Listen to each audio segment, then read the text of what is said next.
Thank you again for joining us on another episode of, you guessed it, Family Business, our wealth, our health, our business. And today, you already know, we went into the community and we find the ones who are holding themselves accountable, the ones that are being responsible, the ones that are carrying the torch. Because you know how we talk it. Everybody else got something to say about our community, but this right here, family business. Right. So I want to introduce 1/10, as you reminded me earlier, 1/10 of Venjas. I like that. Yeah. You know what I'm saying? Go ahead and introduce yourself for the family. Salute, first and foremost. Shout out to my ancestors, my people who walk with me. They ain't here no more. You know what it is. Word to Biz, Russ Blade, Sam Brown, my father, Sam Brown Jr., and Malik Kalam, creator of the Zulu Outlaw RBG. My name is Sundiata the Great, GR8, the hardcore respondent. Yeah, you know what I'm saying? And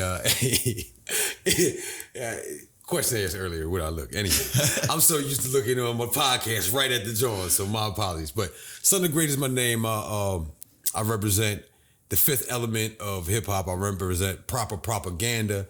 I represent the community movement and expression. So I call myself a motivated vocal expressionist. I call what I do muse think. I call the type of hip hop, I call it folk hop, fix our living kingdom, heal our people. I like acronyms. I do what I do solo, but I do what I do with the community of other brothers who have different styles, but same purpose, and understand our purpose. Even at this point in time in our life, we understand the purpose. And you mentioned the acronym, so tell us what the Venjah stands for. I know right. we was going earlier. Yeah. So it's VENJAHS, and it's apostrophe S on purpose. And that's Victorious Elevated Natchez, Jah's children. So that's why that's that S is there. And I tell you, man, I've gotten the chance. I've had the opportunity to be able to listen to you and Venjah's perform. The power, the lyrics, and I mentioned earlier the conviction. You know what I mean? Every single time I see y'all perform, the energy y'all bring is amazing. It's something that's needed. You know what I mean? It's something that's needed, and we've always, as a people, have used this form of expression. It hasn't always been rap. Right. And we talked about it earlier. You know, we come from griots, we come from poets, storytellers, but we've always been able to use our ability to express, to talk about our issues, talk about our community, and to spread word and to grow culture. And so I wanted to talk to you today about that. You know what I mean? Being a lyricist that you are, and I'm talking about lyricism, you know what I mean? None of this mumble rap, you know what I'm saying? Yo, if that's what you like, that's what you like. But I'm talking about cold lyrics. Tell me about your message. Tell me about the message. As I said, it's muse think. Most of the time, people take the term music without understanding that first part is the muse. How you're going to think. How it's directing what inspires you. So I like to remind people that this is not about the entertainment part. This is about the frequency and the vibration of the universe passing off the messages to what needs to be done now and in the future, and to remind those in the future what we did as if we were writing it down in a Bible, in a Quran, in a Torah, any of those. It is that important because these are the stories of what's happening in life and what we want to see in the future. So in the same way that we see the history, when we go back and look at the history books of what we've already done, when they hear the songs and the vibrations of what we are doing in the midst right now of debauchery. Talk about it. Let's talk about the state of hip hop right now. You know what I mean? And then, we actually, we in the community, so we've had conversations like this. But when it comes to the state of hip hop right now, and I love the way you put it. It's like, we are in like we are in a weird position of this deaf culture. Right. But as you mentioned before, that gives us a great opportunity in order to us to reach the minds of the ones who need something, who crave something else, and they might not even know it consciously. They have no idea. The spirit knows their needs. Yeah. So talk about how you see this opportunity unfolding within this culture. Yeah, it's a wonderful opportunity. In the midst of chaos, you always look for the order. Those who are of the order are supposed to be looking for the chaos. Yahshua was where? Right. He wasn't in the suburbs. He was in the hood. Mm-hmm. Everybody with him was hood cats. Right. So why? Because that's where the chaos is. And how are you going to make order unless you see the chaos? So in the midst of what we're going through that is visible chaos, it leaves the room for us to create the next 4 or 5 generations of order the way we want to. It's the same reason why we're in the chaos. Those who wanted to create the order had to create the chaos. But they were hoping that we wouldn't see what they were doing because we can do it too. Yeah. They're using our tool, ain't they? It's wild you say that because it's like they don't know how powerful our mind is. Right. They're using the same tricks in like trying to infiltrate our expression, music, movies, culture. They've been trying to infiltrate it, but they don't know how strong our message is. And one thing I've always see is the ability for light to come out of this dark space. Right. And so when it comes to these lyricists, and we talked about some of the different artists that are pushing that conscious message. Yeah. Where do you kind of see us like the shift going? You know what I mean? I mean, you can see it even in the R&B music. You know what I'm saying? You can see people talking about something and now appreciating something that was different, more spiritual, more what's her name? Aiko? Janae Aiko? Janae Aiko? Yeah. She got something. I was like, who's that? My daughter was like, I was like, who? That's the grocery eating? That's her? You know what I'm saying? But here's the aspect, it's a balance. See, we're dealing with the removing of the veil, so the balance is coming out. You know what I mean? And so I think that we can see a change and we can promote the change, but we have to own the change. We have to be the ones who are directing that change, not just saying, I want to participate in it. Right. And that means that in this day and time where independent situations are lucrative, if we can take the wisdom of the elders with the know-how of the youth, right. The thing that the 5, 4, now 3 companies running the music, just the music part, right. We're afraid of is right in the palm of a hand. You know what I mean? We live in an interesting time, just talking about the media. Mm-hmm. We have that opportunity to have that direct to consumer. We can, right. Without the major labels, without the major backings, we right. have the ability to reach our audience. Right. And I think that creates a nice paradigm for what you just said, talking about seeing the chaos and then finding the order in it. So the chaos, what I would equate it to is this ocean of social media. There's so much different content. You could do this, do that, whatever. But at that same time, it gives you ability to streamline your message right to the people who need to hear it. And I'm a firm believer is who needs to hear the message, they're going to hear the message. Yeah. You know what I mean? So a lot of times people say, you got to teach to youth. And I understand. I mean, there is an elementary school. There is a middle school. There is a high school, mm-hmm. right? But I'm a college professor. I profess. You know what I mean? And one of my songs, I say I'm a rich, righteous professor. You know what I'm saying? Which means I'm not just I respect the poor, righteous teacher. You know what I'm saying? I'm here to free the poor, righteous teacher from being so poor because we the wealth of the planet. So I got to speak my wealth in there. So I'm a rich, righteous professor. But when you go to college, you better learn the lesson because you paid for it. You paid for it in the 12 years it took you to get there. You paid for it in your tuition. He don't have to teach you. You have to learn. And we in a state in time where learning is a necessity because what they taught you got us here. Right. And what we didn't teach you, what we didn't profess and then apply, what is assisted because there was nobody there for you to turn around and be like, them, the younger folks saying, hey, they're telling us to do this and money is the only thing. And I see you fought, but you resorted to money. So when the money came in, so money must be got. It's all about the Benjamins, ain't it? Right. And you know what's so crazy? Because I remember, and this is how I speak on, there was a time where we would preach morality. Right. And now we're preaching money. Right.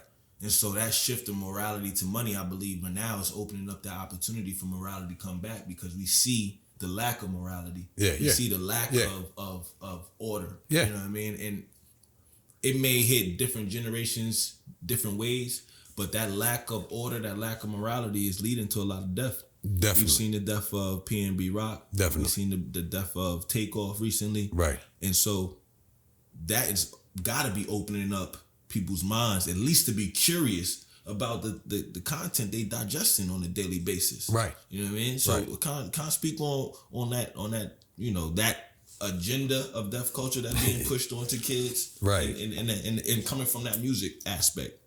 All right.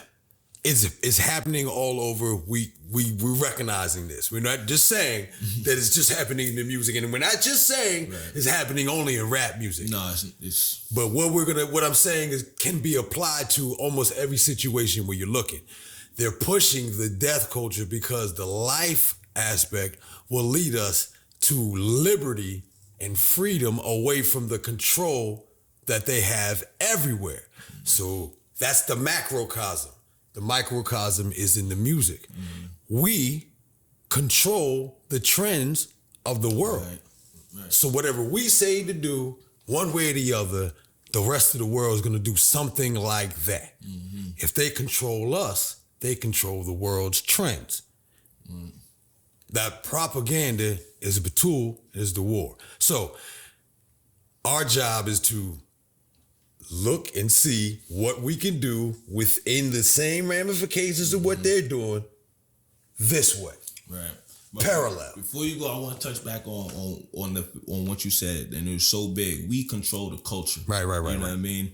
And so what I've seen is that you have people try to manipulate and exploit us for our lack of knowledge, for our lack of us. All the way, but in macrocosm, they try to exploit you from education. Yeah. They try to exploit you to occupation, so what you feel you can do in this world and what you need to do in this world. Right. And those type of things, just dealing with education, occupation, we could even go into this whole, our financial economics. Let's call it economics. Right.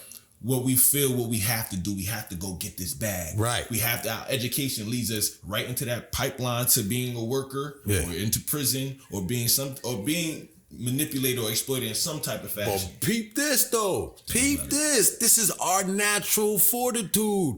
We're built to prosper and multiply within the code of how the planet is built. So they took what is naturally what we do, right? Used it against us for their machine. If we stop working for their machine and take all that same energy that which we're supposed to do and just work for ourselves, henceforth, even in entrepreneur, I'm not really for the capitalistic system. However, I'm in it. I'm here. You know what I'm saying? They got my passport due to lies of child support, and I can't go. If I was them, I would have been kicked me out. I would have been kicked me out. Like, nah, he gotta go. You know what I mean? He's causing a problem. All right, no problem. So, but anyhow, you know what I'm saying? We have the ability to change the narrative. Yeah, we can change the narrative with the parallel aspect. They're doing something, we can do the same thing at the same time. They were counting on us not seeing that parallel. But the universe is parallel. So when you speak in Mayat, you speak in African, you speak in the actual way that things run in the universe, we naturally are supposed to do our jobs to handle this and make something progress and make product out of it, but to replenish the earth so it replenishes us. They only take. There's no give back. And so now they got us giving, them taking, us dying. I know one thing, the people, and this is something I always said, no matter what power structure you have, no matter who controls the laws, the money, the media, anything, there's nothing stronger than the people. Right. Because ultimately, us together will break down any type of power structure.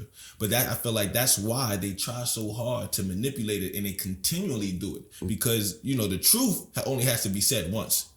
The lie has to be repeated over and over again. So their agenda is, number one, to control the mindset of the people so that they can continue to manipulate it, so they can continue to put these structures in on us. Right. But once you got that free mind, once you have the ability to see through the manipulation, exploitation, the propaganda, the indoctrination, that free liberated individual or that free liberated group of people, they're a problem. Yeah. They're dangerous. They're dangerous. So what do you see what do you see them, how are they trying to continue that? And in today's, because there's a lot of things going on in the media right now, how do you see them trying to manipulate? I mean, in the movies and everything, they're even controlling, they're trying to even control the woke aspect. They know they can't do nothing. They know that it's over. Yeah. I wanted to say that earlier. They know how powerful this shit is, which is why you just touched on, they have to continuously 24/7. They have to do 25/8 right. all the time. They do it while you sleeping and things. But they know, they see what it is, right? So they have to throw in even in the stuff that we like even in the Woman King. I like the Woman King. I get it. But it was a lot of us killing us. Right. Now, of course, this is Africa and this is the tribal wars and such. So I get that like that.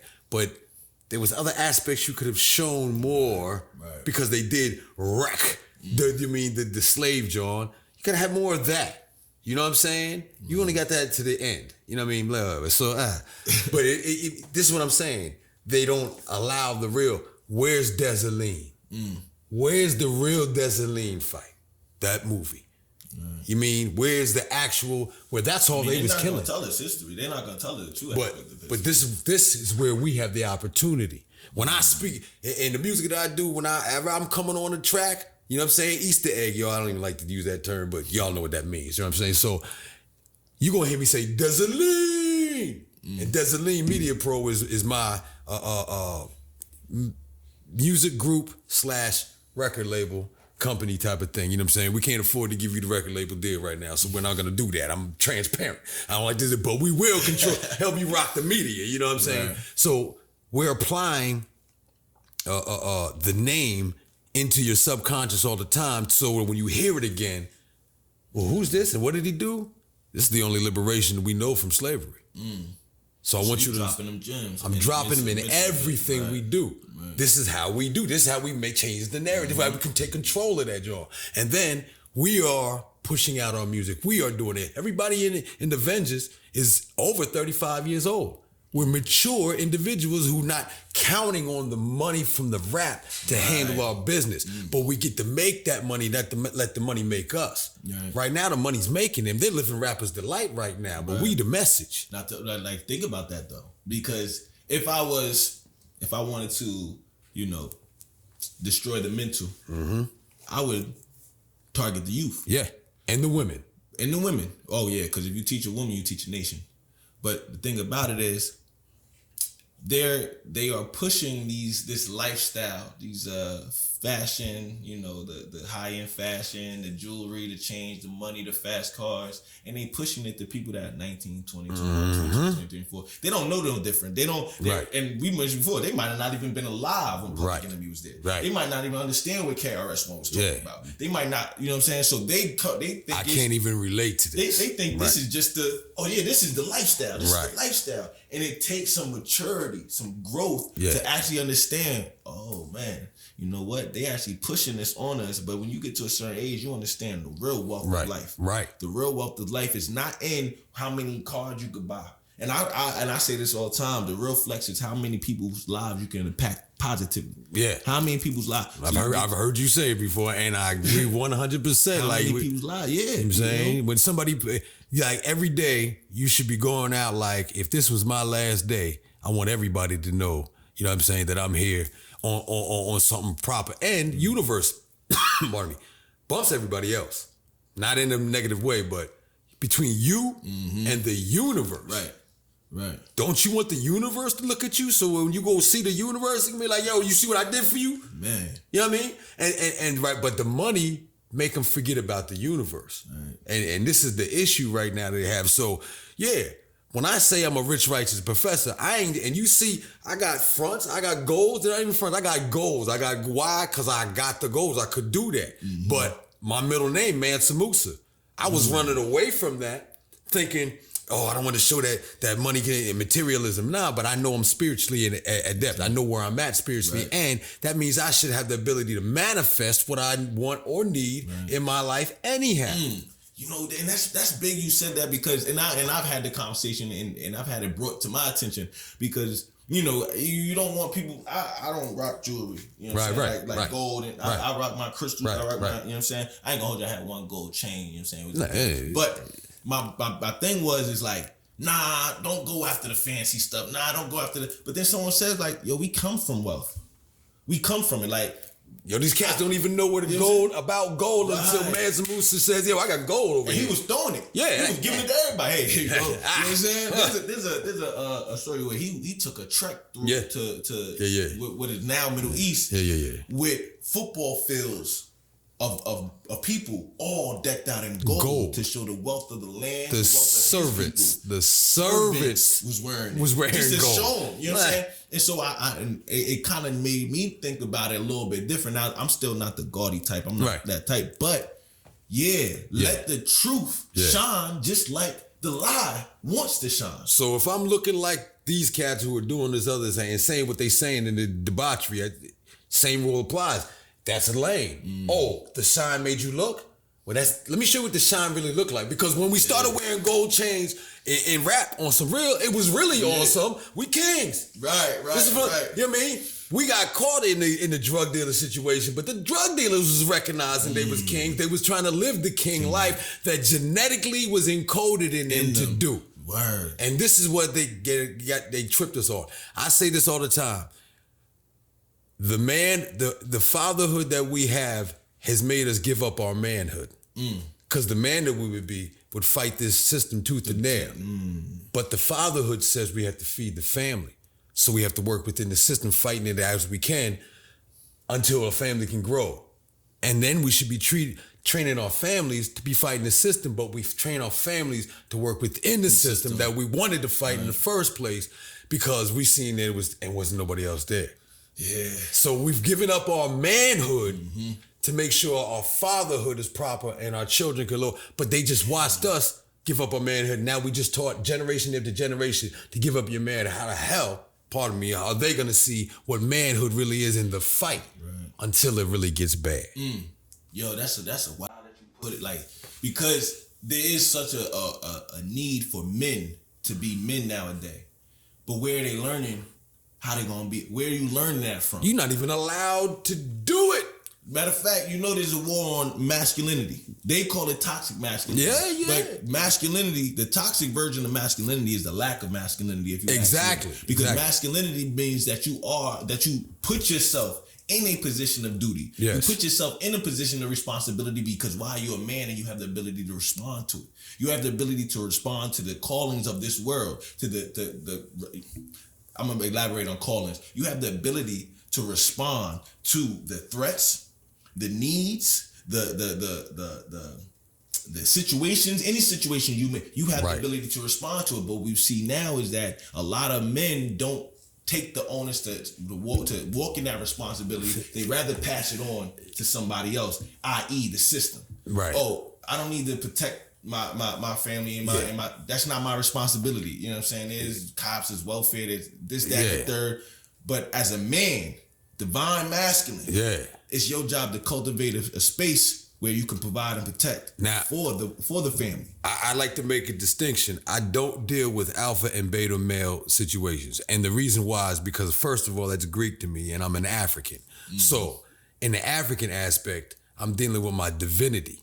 I'm dealing with my understanding of where I am with the universe, where I am with my ancestors, and where I am right here in my spirit energy in this physical form, and what I can and cannot do according to what I allow. So I don't deal with but in I don't like them terms either, honestly. In your God man and your king man, there's a service that you have that you were put here to do. Right. To get everything, keep it moving forward. Right. So do your service to the people, to yourself, to your family, to your culture, to the Most High, internally, all coming back to self first, because we made in the image. No matter which way you want to take that, scientifically, or you want to take it religiously or spiritually, that image says your imagination should allow you to get to that. Is that my phone? Oh, my fault. Nah, you good. This family business. Yeah, leading into this, to control the narrative, finding the team of people that have the similar purpose You know what I'm saying? Even if they have different agendas, if that purpose is similar enough, you're still walking on you're widening the path to go to the same place. Man, one of the biggest things I love about, and for people that don't know, I moved down to Atlanta about 4 years ago. Right. I'm originally from New York, I'm a city kid at heart, but I lived in the mountains. Right. You know what I'm saying? It was definitely a culture shock, definitely a different feel. But and although I spent my high school time up there, I never really found my tribe. Right. You know what I mean? Right. And the phrase finding your tribe, it was something that was introduced to me. I always looked at it like, I always wanted older brothers. Right. You know what I'm saying? Right. But I'm the oldest boy. So I always want older brothers, but it's because I wanted to, have someone that I could bounce my mind off of, but I really never had that. But I tell you, when I came down to Georgia, when I came down to Atlanta, it's like the tribe was waiting for me. Yeah. They was with open arms. And a good brother of ours, Ken Water, Knowledge. Shout out. You know what I'm saying? We Henri, you know what I'm saying? 360. That's my twin right there. That's my twin, homie. I'm introduced to brothers like that. My man Cloud, I'm introduced to brothers like that. And it's like, wow. Yeah. I'm home. Yeah. I'm home. And Bookman. That's good. And we hear it, and I'm going to stay with the music just a little bit, but we hear it a lot of times in rap, how it's like, it's more division than anything. Right. You know what I'm saying? Right. But when you really get on that wave where you around like-minded individuals and y'all come together, it's like, you handling your responsibilities as a man for the culture and the ways you do. Right. Benjas. Right. You know what I'm saying? Henri doing his thing. Yeah. Knowledge doing his thing. Ken Water was always everywhere. Yo, he everywhere. He putting when I'm looking like what's going on, I go to Ken Water's page. Right. Like he gonna know because he on it. So right. you know what I mean. And shout out to him because he be coming with the red, black, and green flag and the imagery, which is important. People don't understand. Revolutionary drip. There it is. You know what I mean? Yeah, it is. Listen, man. I just want to talk about how important it is to find that brotherhood when we all moving in purpose. Right, you know what I'm saying? right. Because I think right now we talking about manhood. Right. You know what I mean? And the same thing goes for womanhood. Yes. My goddess was doing something called Women Along the Way because we both need it on there. You know what I mean? The Nation of Islam does what they do. They understand. And then it's a come together type of situation. So it's needed because we have never fixed the trauma. The rap music that we doing, even the rap music that you've seen that looks like debauchery is a onslaught or oncoming of what has happened. It's the trauma. Right. That's what you see when you see trauma. Representation of the trauma. Right. So us coming together allows that trauma to be released and healed. You know what I'm saying? Without it being attacked. Right. Because people, you look at that and see that as sometimes a weakness or something, but that's not what's going on here. And with the circle that we're doing, I call it a tsunami. We're bringing the tsunami, a wave. You either got to walk on the water, you got to breathe in water, or you going to get drowned by this. One of the way, because we coming because it's needed. Right. The universe already set it up. You're not arguing with me. Man, you arguing with the universe. And then you walking with your army. One thing I would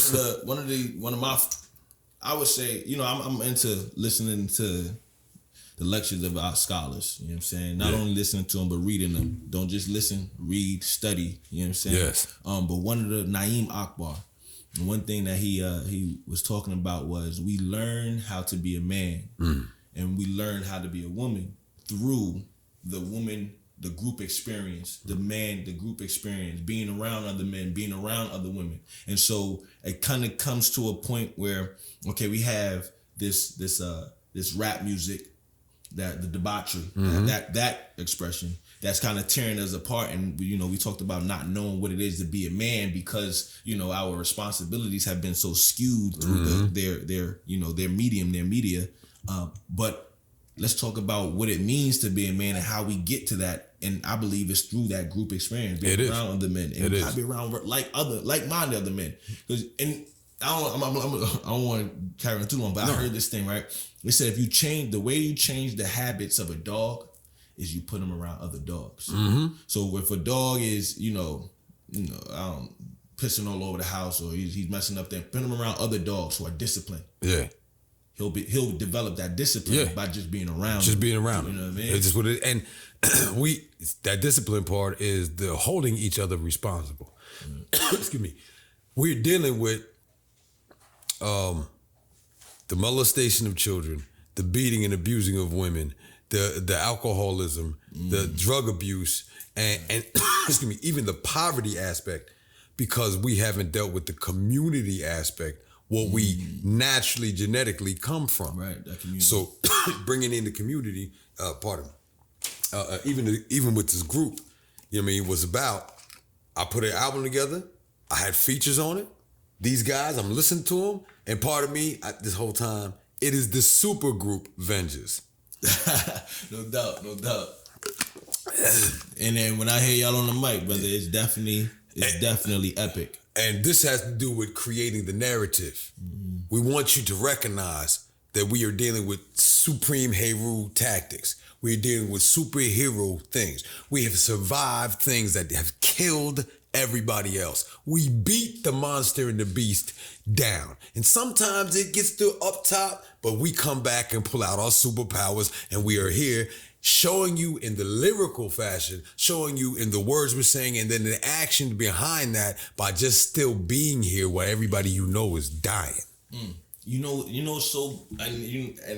I gotta catch myself, because we start talking about brotherhood and we start talking about like-minded individuals. Royal Black Guard, it's a community defense organization. My brothers I'm gonna say names on it, you know what I'm saying? We don't move like that. But for the brothers that's in Royal Black Guard, it's another aspect of showing, being in the community.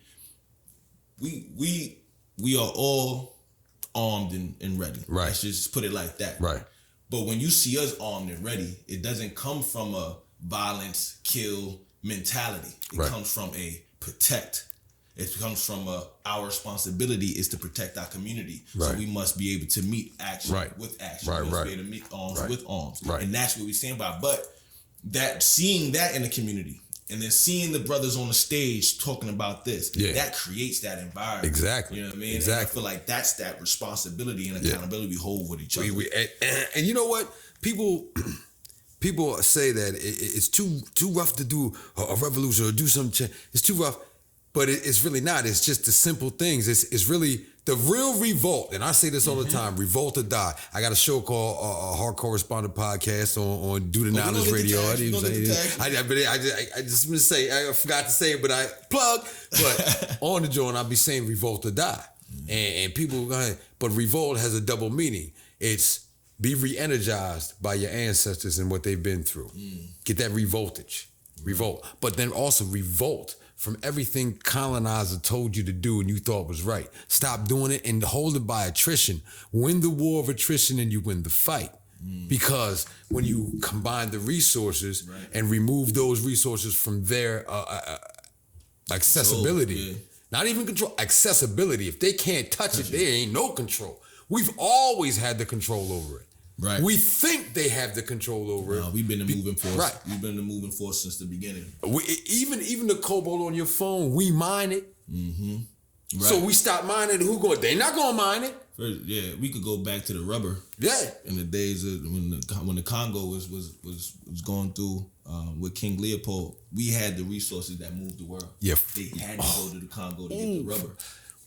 Every single other nation in this world. It's a family show, but I want to say mighty middle finger to Leopold. Oh yeah. All right, yeah. Mighty, you know what I'm saying? And you know what? We'll get into that a little bit later because I want to touch on education because you know that's a big thing. But just knowing, you know, the things that occurred, right? You know what I mean, because to know where you were is to know where you're going. Yes, you know every what I mean? time. And the music is doing that. Exactly. Even in giving them the music that you're hearing right now, they're telling you where we're at, how the trauma has affected us and what we're doing right now. But the music that we're also bringing, the music we're bringing is bringing a healing.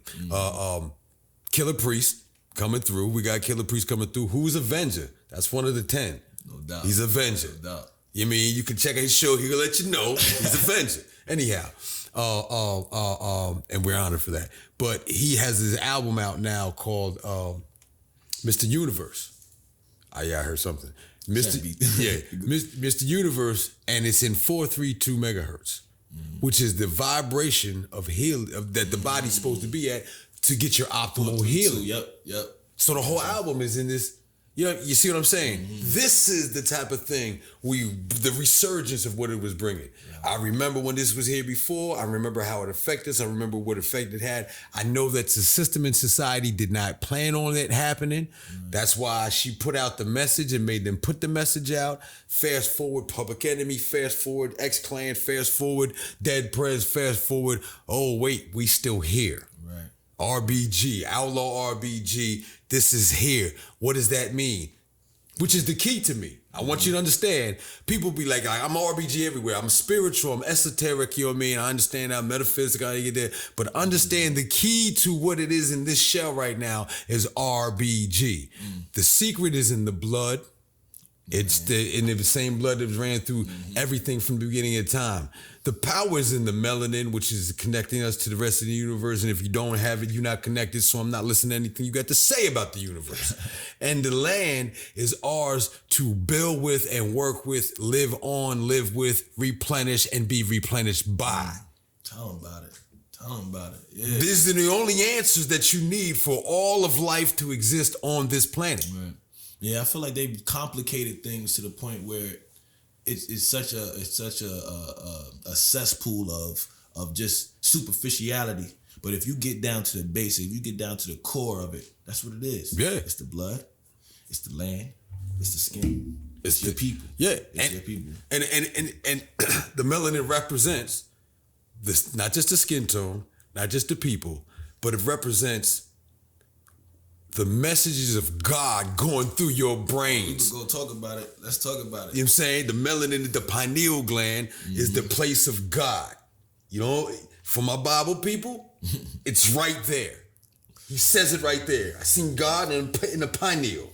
So here, now we're going to go into it because this is something that must be said for people to understand. There is a genetic code that is in our melanin. There's a genetic code that runs through us, and that genetic code links us to the very first individuals, very first man. It connects us to what created the universe. And so when we start talking about I am God. Yeah. Why am I God? Because every fiber of my being is an extension of the Most High. Every fiber, from the genetic to the blood to everything. Now, if you don't know that, if they convince you your skin color is inferior, makes you less than, you'll never tap into that genetic code that gives you the answers and the keys to life. While they sucking it up from you and making it's $400, $500 a gram for melanin. Right. What? Right. You know how many grams you sit with right now? Right. You know how rich you are? But if you don't never get taught, what that means, and how to use it, how to tap in. So my thing is, the biggest thing you could do is be aware. Right. Now we understand, you want to go out and you want to be impactful. We talked about that. You want to go out there and you want to change people's lives. You want to go out there but the first thing you have to be aware of is your own power. Everything first. Everything self first. Everything starts in here because you have to move in alignment with the universe. But first you have to, in order to be in alignment, you have to be aware of that alignment. Yeah. And for us, that is who we are. Yeah. We are created in the image. If that don't mean alignment, I don't know what else does. So how can you even go and lower yourself to being alpha or beta, anything, when you're divinity in his highest form in a physical shell? Right. There's no way that I can. Oh my God. So I understand the responsibility. I get the responsibility of that. However, the same thing that comes with that responsibility is the glory of your legacy, your ancestors, and who you are. So the words coming out of your mouth should always represent that, and bringing it forward to the musical aspect and what it is. When we control that element, then we control that image to the people, which now controls what they think of themselves and what they will not allow other people to do to them. It would affect their consent. Your consent is your power. You know what I'm saying? If you say no is the most powerful thing you can say. And I wanted to touch on that because you brought we don't deal in the alphas and the betas and things like that. And my part of my studies come from the Melanin, the Dunatur. And one of the things that they teach you is when they start talking about Jesus rising, right? Jesus rising from the dead. Well, from the Kemetic way of thought, what is actually happening is you're rising from the lower parts of your lower parts of your spirit, and you're rising to the supreme and to the higher level of it. Exactly. And that, and what you're killing, what's dying, is the lower vibrational energy, the lower vibration. So when we start talking like that, then you understand that it is a progression. It's that child to boy to man, in order to be that supreme individual. And that supreme individual is not a arrogant, it's not it's a level of handling your responsibility. Right? I'm always gonna come back to your responsibility, your ability to respond. Right. It's your ability to respond to the I don't know how you want to phrase it, because it's so many. You could do it physically, or you could talk about it spiritually, but you're gonna have to respond to those negative forces in the universe, those darker forces that want to keep you at that lower level, that lower vibration. You have to be able to respond to those pressures of keeping your spirit at that level. You know what I mean? Hey, you know what? I be looking at them like they my buddies. You know why? They're really your friends. Let me tell you why. Because without the adversity and the friction, we said it before, there's certain things that you're never going to know about who you are and what you can do. Talk about it. Birth of a child comes in the conception of it comes from friction and then explosion and then growth, time, patience, maturity, experience, gathering, building, so pain. We need that, right? Joy. Every one of these is all part of. So when I be hearing about the dark cats, and they be like, and I understand, like I seen him, I've dealt with him in me. Look, listen, trust. We could talk about it. There's an essence of me that stays chained up. Listen, he not allowed out because the beast in us. The brain, literally your brain got a reptilian and got a bear or gorilla somewhere in there, in that makeup. And then over top of that, coming together is that right and that left that causes you to say, this is logical, this is emotional, this is open. Let me bring this openness over to the logic. Let me put some form to this openness. Growth. And now in that growth, that raising to that Christ, that anointing, raising up, I don't even think you kill the lower level. I think the lower level is there on some rough shit so you can build on it. But you gotta get through a bunch to get through those lower three levels. To even get to the part where your heart can even open up and say, I care about what's going on. And we only here. There's no discipline. That's like 3. You know what I'm saying? Right. So you mean they still in their red zone, like, this is it. Yeah. To them, that's demon time. You know what I'm saying? But it's not really demon time, it's foundation time. Because that's where the children get created. That's where that lust is really love or energy that you're connected to, that you now have to mature and build off of that. To it. But it's gonna keep you connected to that person so that you replenish this planet, pardon me, you know what I mean, and everything you're doing. So we have that upside down look at everything that we know. You know what? And if we switch everything around, there's absolutely nothing bad going on. It's all great for the future. Right. But the future is always right now. Yeah, we talked about this a little bit earlier, and I made note of it, how I loved how whatever is, you can find the positive within the negative. You say there's chaos, and then within that chaos, you go ahead and find the order. Yeah. Me, myself, and I got a book out, shameless plug, Spiritual Warfare. Yeah, dope book. You know what I'm saying? You ain't got it? What's wrong? But the thing, one thing I tell people all the time is you need the dark. Yeah. I got a poem that I'm a spoken word artist. I got a poem that's called The Moon. Wait a second. I'm going to plug him. If you're in Atlanta and you don't know him as a spoken word artist, my man, you kind of not in the right circle. You know what I'm saying? You know what I'm saying? My man. I'm not down on you. I'm just saying you're not where you think you really are. Right. Because he's where you want to be. And trust him, man. He puts the work in, okay? I appreciate you. And one of the spoken words is the moon. And the whole premise behind the moon is what you learn from the dark. Right. And me and my own growth and my own maturity, I went through a period of darkness. Right. A period of depression, a period of just anger, sadness. You wanted to be violent. You wanted to be, you frustrated. You feel good sometimes. But guess what? I've learned more about myself in those areas, in those days. You know what I mean? And those days gave me the most wisdom about life. And one thing I've heard said, and I can't remember who I actually heard it from, but they were talking about, you should be a monster. You should make love to that monster and then discipline it. You know what I'm saying? You gotta find the dark.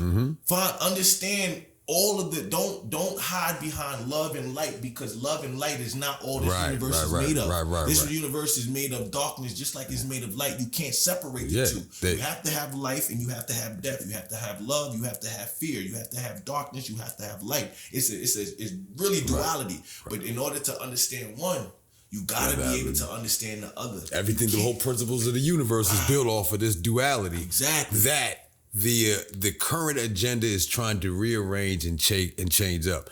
And the good thing is, even in that, I think you said something about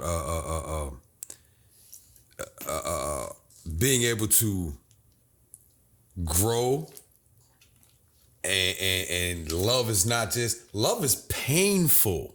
Love is extremely painful. As a matter of fact, you have no idea that you love something until the pain of what you love comes out. That's when love was really So if I love this, if you having just great times, you have not recognized and you have not challenged the love so that the love can come out. I've been in challenges, that have killed most people. They blew their brains out of, lies and everything on me that is ridiculous.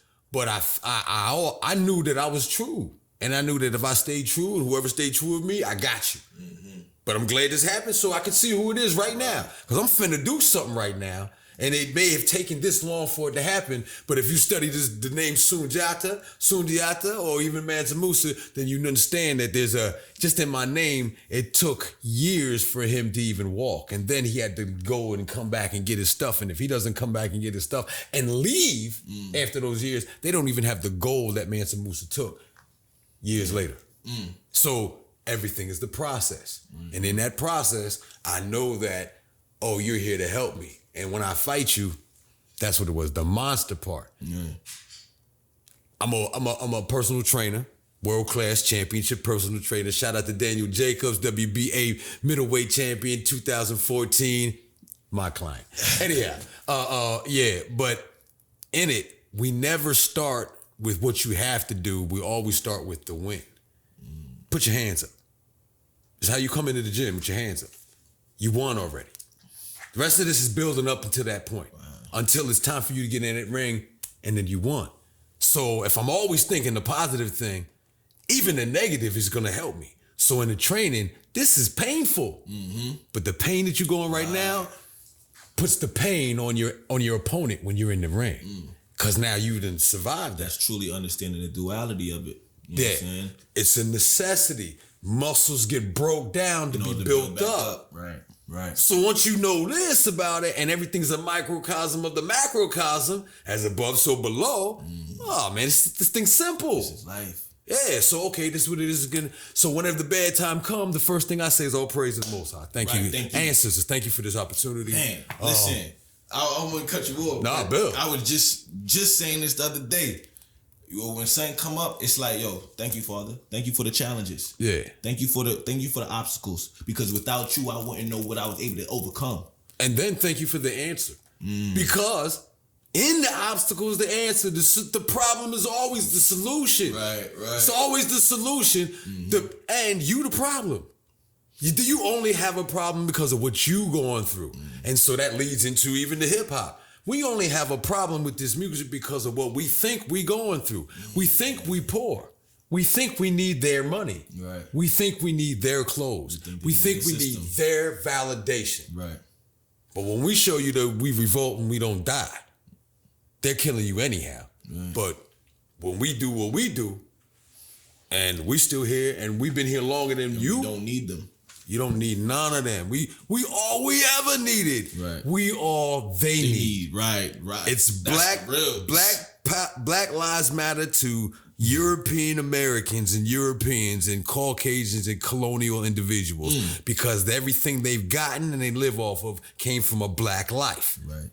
Sometimes even the ninny. But black power matters to black people. Right. Because recognizing the power you have internally, first for self, and then as the collective, as we've always had, will show what you can and what they cannot do. You know why I love this conversation? I love this conversation because it's not, we haven't talked about the outward, the physical world. So when if you depending on who you talk to, you're like, well, we need to start black businesses. All right. Oh, well, we need to, have black love, black marriages. All right, that's cool. But until you start to understand internally what black power means on the inside, then it will be represented. It has no choice but to represent itself on the outside. But because well, I ain't gonna say that because we speak in life. Right.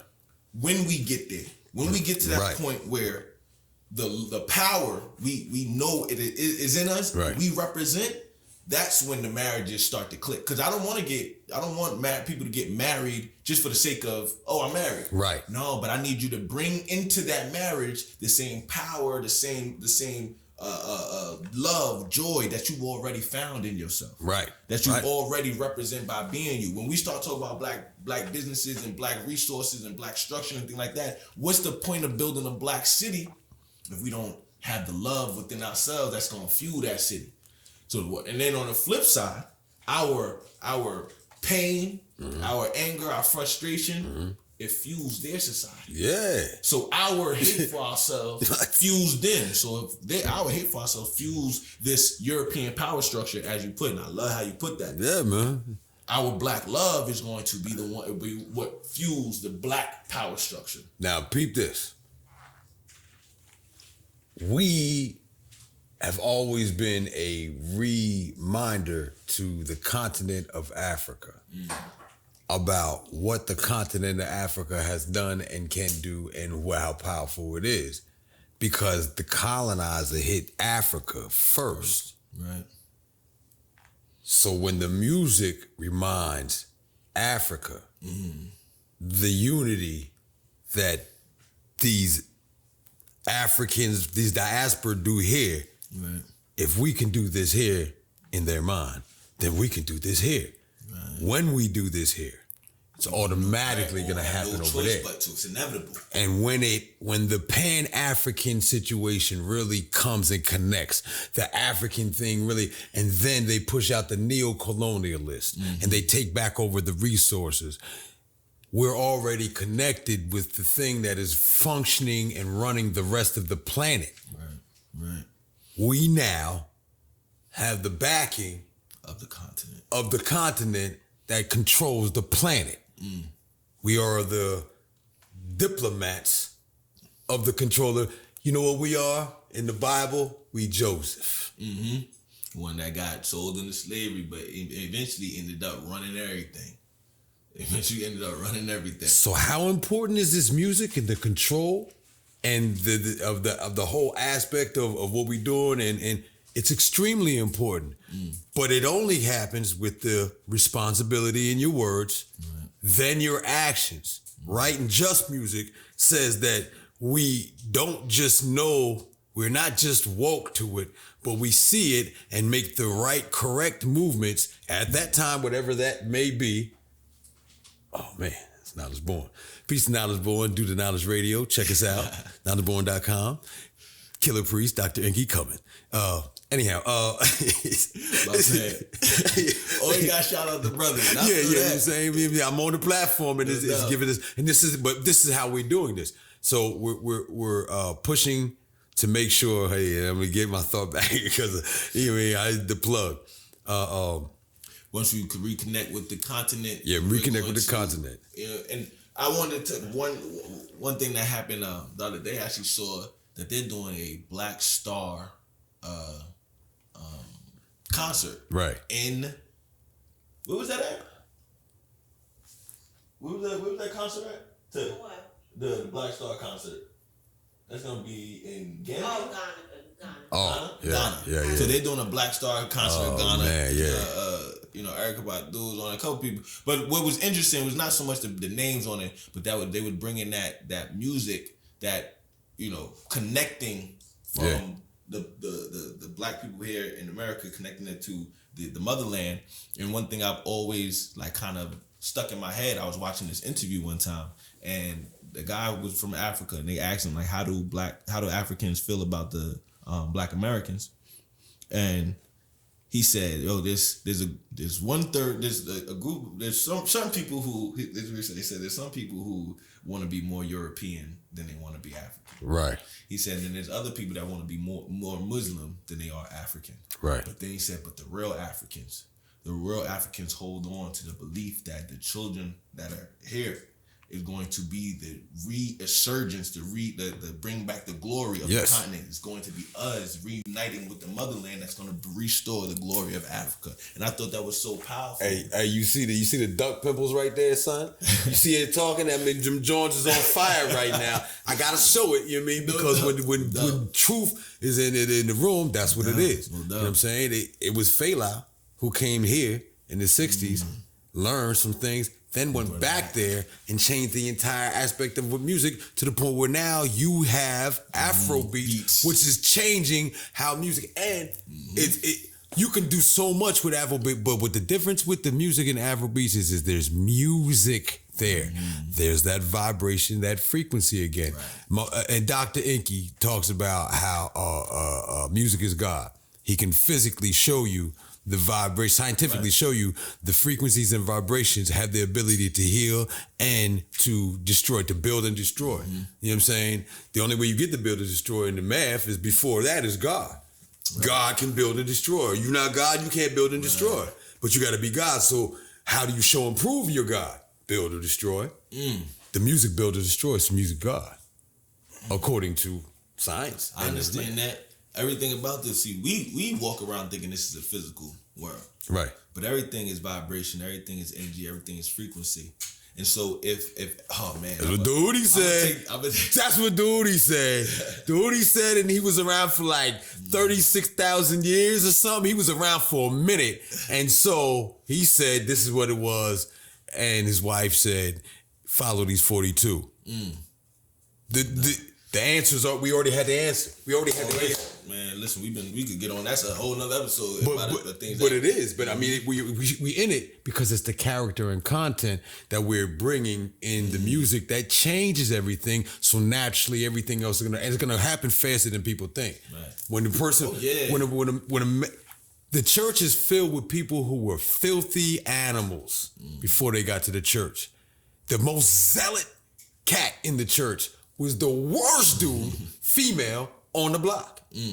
But that's why they know they got to go this hard. Exactly.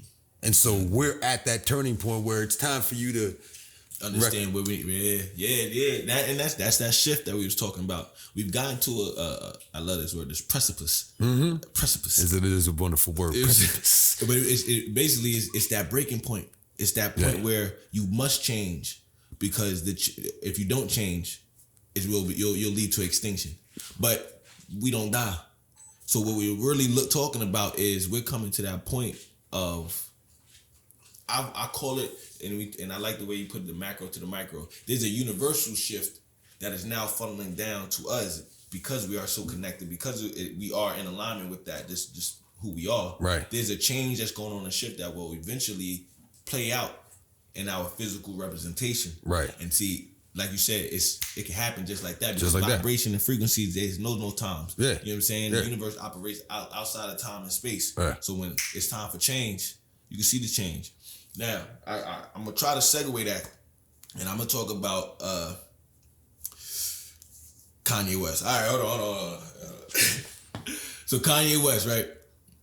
Not so much him, but what he's saying, because I've never mistaken the message from the man. I've never confused the two. Right. So one of the things that I see his actions doing it's changing how we perceive the music business and how we perceive these executives that are supposedly, or that are running the music and what they're pushing out.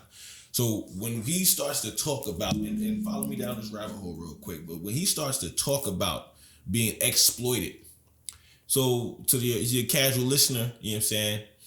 Okay, we're talking about the music business, talking about being exploited, in your record deals and in the music industry, things like that. But that accompanied by this Kyrie situation, accompanied by a different genre of music, all of these things are bits and pieces of a bigger picture that is ultimately ending up into a change. Why? Because it's bringing to awareness to things that you were not aware of. And we talked about it before. The first thing you have to do is make the unconscious aware of their unconsciousness. And so whether it's Kanye West or Joe Blow from the block, if there's a platform where people are talking about these different truths that have been hidden, it can only inevitably result in change. Truth. Because you're changing the vibration itself. Truth. Now, I'm not caught up in the media to the point where I need to, it's Kanye West. But these things about exploitation in music industry is one thing, but on a greater scale, we've been exploited without education. We've been exploited financially. We've been exploited. But not to dwell on that, but to speak about it is the first step to change. Now, we have to be prepared for whatever that change is. Right. People, because a lot of times when we say change, people, and you should envision the change you want it to be and be the change you want. I understand. In between this point and that point, there's some other things that change as well that might not be so happy, and you might lose focus of the goal in that. And so just remember that when you call for that change, the first look, it may not look like what you think change is supposed to look like for what you want in the end, but you have to go through that. But I like what you brought up earlier, because if the change brings about something that's chaotic, but that still offers the opportunity to find order in it. So if this change that is coming from truth, honestly, I believe that it's going to be friction. Yeah. There has to be. In order for change to occur, there has to be friction. So if this change, however this friction shows up, it might not be all rainbows and butterflies. Right. But whatever change comes is going to offer the opportunity. Pun intended. Right. But it's going to offer the opportunity for us to now redirect the change. Right. You know what I'm saying? Right. It has to be shooken up though. Yeah. And that's what I'm most excited about. Yeah, and kind of books, movies, which is, you mean a depiction or expression of life from somebody else's mind. There's always a point in time where it looks like, what do they say? It's always darkest before the dawn. Yeah. You know what I'm saying? Well, what does that mean? So, you mean, have you ever waited to see the dawn light come up? Do you know what it's like right before the dawn comes up? You know what I mean? It's like that. But even in that darkness, there's an essence of something is about to happen. And that's where we're at right now. And it's supposed to be like, but all books get written up like this. It all happened. Oh, we're about to get crushed. And all of a sudden, dun, dun, dun. Here comes the vengeance for my people, you know what I mean? Supergroup vengeance. We coming with the Danta superhero with lyrical tactics. Reminding people what it was lyrically, reminding there's a fifth element to this. You mean, it's not just the fashion. It's not just the money. It's not just the dance. It's not just the production and the DJing, you know what I mean? But it's the words, and it's not just the words, it's the element of knowledge behind that. That when you disrupt it, just like you disrupted the gender aspect and gender role, then you disrupt the order of the culture, the order of the system, the order of the universe in that way. And hip hop is a representation of the universe. So what we doing in hip hop and music, and what we doing that in the branches that hip hop has started in media, social media, because all the social media is hip hop children. Right. There's no hip hop. You don't have, you don't have this social media like that. Hip hop made them feel like, I need to be seen. I need to, I see when the niggas is getting seen like this and we shut them down, I need some of that. It's different when you walk in. It's different. You carry a different energy. It's a different vibration. So you know what I mean?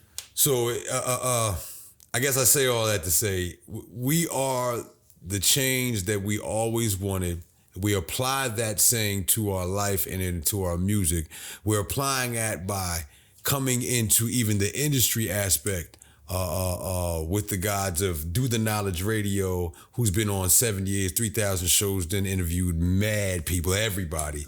With the gods of Outlaw RBG and my brother Malik Kalam, who transitions Zalute, you know what I'm saying? With the gods of where I come from, my Pyramid Field Stock folk, my Force Hand folk, my Check the Rhyme, Check the Mind show, pardon me, Check the Rhyme show, my show Check the Mind, you know what I'm saying? But you know what I mean? And all of that coming together, and then each and every one of the 10 artists that we have who are legends that you may not have known, but they've been legends where they at, and they're still doing their thing, and we're breaking the narrative of after a certain age, you should get out of the business so that the business can control the culture. We are taking this culture forward, not back. Right. With the understanding that if we let them hold it, they ain't gonna do right. Well, yeah, they're using and manipulating the youth in order to push that message, and for those who haven't matured to a certain point, they don't see anything wrong with it. I think they're even doing it to elders or whatever. I think they're doing and manipulating in the aspect of, you guys have fought so long and ain't win. Don't you want some of this cake? Oh man. And the elders is like, I'm tired. Good fight and all. Y'all keep going, but you know what I mean? Like, to me, what we doing ain't enough. Right. You know what I'm saying? Like, even when I'm doing music-wise, and media-wise, or social media-wise, or even in the street, or even basically giving $1 or $2 to somebody homeless on the street, that's still not enough for me. Yeah. You know what I mean? For me, we not fighting somebody. Not just because of my emotions, but because this needs to be taken in that way. But there's other ways to do the fight, but we're still not doing that. So I'm doing these other ways of the fight until we get to that fight. When we get to that fight, I've been training for this fight. Now, I understand that completely. My whole biggest thing is get land and defend it.